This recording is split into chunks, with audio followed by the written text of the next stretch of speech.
جب عالم برزخ سے اٹھائے جائیں گے اور میدان محشر میں ہر انسان اپنے اپنے پسینے میں ہوگا، کسی کا پسینہ اس کے ٹخنوں تک ہوگا اور کسی کا پسینہ اس کے گھٹنوں تک ہوگا اور کسی کا پسینہ اس کی کمر تک ہوگا اور کسی کا پسینہ گلے تک اور کسی کا اس سے بھی زیادہ ہوگا اور اپنے اپنے پسینے میں خود تیرنے لگے گا۔ ایسے خطرناک حالات میں سب لوگ حضرت آدم علیہ السلام کے پاس جا کر درخواست کریں گے کہ آپ ابو البشر ہیں، آپ سفارش فرمائیں کہ حساب و کتاب جلد ہو جائے اور اس مصیبت سے سب کو نجات مل جائے۔ حضرت آدم فرمائیں گے کہ آج اللہ تبارک و تعالیٰ سخت غیظ و غضب میں ہے، مجھے اپنا خطرہ ہے کہ کہیں مجھ سے منع کیے ہوئے درخت سے متعلق سوال نہ کر بیٹھے۔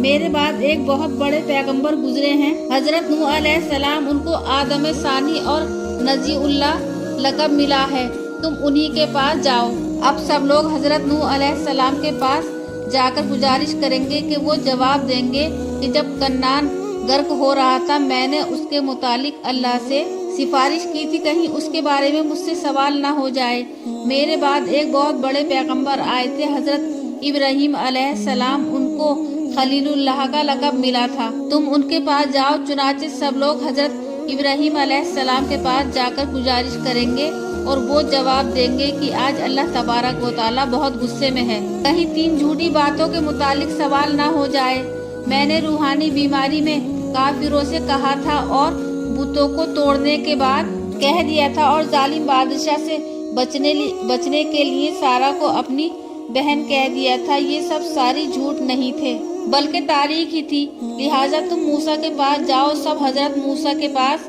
جا کر عرض گزار ہوں گے، وہ جواب دیں گے کہ میں نے قبطی کو تبھی کے لیے مارا تھا، اتفاق سے قبطی مر گیا،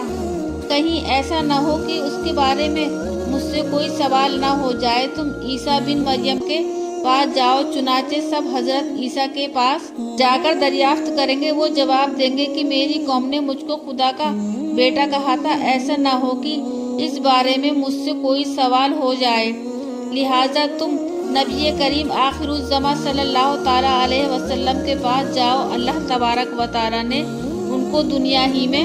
یہ گارنٹی اور سرٹیفکیٹ دے دیا تھا کہ ان سے آج کسی قسم کی پکڑ نہیں ہوگی، جس کا ذکر سورہ فتح کی پہلی آیت میں موجود ہے۔ چنانچہ سب لوگ آپ صلی اللہ تعالیٰ علیہ وسلم کی خدمت میں حاضر ہو کر یہی سوال کریں گے کہ اللہ تبارک و تعالیٰ نے آپ سے دنیا ہی میں سوال نہ کرنے کی گارنٹی لے لی ہے، اس لیے آج آپ کو سفارش کرنے میں کوئی عرض نہیں ہے، تو آپ صلی اللہ تعالیٰ علیہ وسلم بارگاہ رب العزت کے سامنے سرو سجود ہو کر سفارش فرمائیں، آپ کی سفارش قبول کی جائے گی، حساب و کتاب ہو جائے گا اور جنتی جنت میں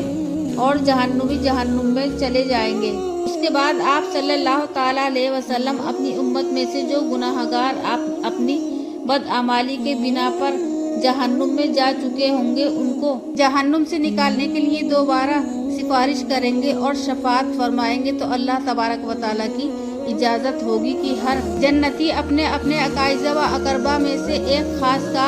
مقدار نکال کر جنت کے دروازے نہر حیات پر ڈال دیں گے۔ اس کے بعد آپ صلی اللہ تعالیٰ علیہ وسلم تیسری بار سفارش فرمائیں گے، اس پر اللہ کی طرف سے یہ اجازت ہو جائے گی کہ جس کے دل میں رائی کے دانے کے برابر بھی ایمان ہے، اس کو نکال کر لاؤ۔ جس نے کبھی نماز نہیں پڑھی اور کبھی مال کی زکوٰۃ بھی نہیں دی اور کبھی روزہ بھی نہیں رکھا اور کوئی عبادت نہیں کی مگر اللہ کو ایک جانتا تھا اور آپ صلی اللہ تعالیٰ علیہ وسلم کو اللہ کا رسول مانتا تھا، اس کو نکال کر لاؤ۔ یہ سب لوگ کوئلے کی طرح ہوں گے مگر نہر حیات میں غسل کرنے کے بعد سب خوبصورت ہونہار ہوں گے، بس پیشانی پر ایک نشان جہنمی کا ہوگا، تو اس طرح سے تمام مسلمان جنت میں داخل ہو جائیں گے۔ اگر آپ صلی اللہ تعالیٰ علیہ وسلم کی شفاعت نہ ہوتی تو سب لوگ میدان محشر میں حیران و پریشان رہتے، اور اگر آپ کی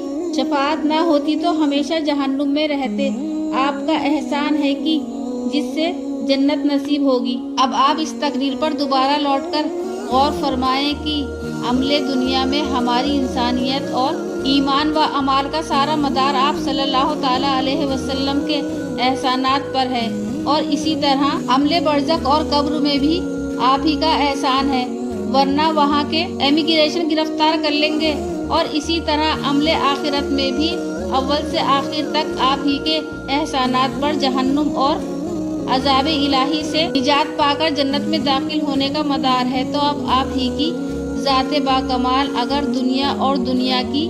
ساری چیزوں سے زیادہ محبوب نہ ہو تو کون ہو سکتا ہے؟ اس لیے کوئی مسلمان اس وقت تک مومن کامل نہیں ہو سکتا جب تک اس کے نزدیک آپ صلی اللہ تعالیٰ علیہ وسلم کی ذات، اس کے ماں باپ، اس کی اولاد، اس کی دولت، اس کی محبوب سے محبوب تر چیزوں پر زیادہ محبوب نہ ہو جائے۔ اس لیے فرمایا ہے، جس کے دل میں عشق محبوب خدا حاصل نہیں، لاکھ مومن ہو مگر ایمان میں کامل نہیں۔ اے میرے رحمت کاملہ اور سلام ہمیشہ ہمیشہ اپنے محبوب پر لازم فرما، تمام مخلوق میں بہتر ہے، بس آپ ہی کی ذات فضائل و کمالات حاضری و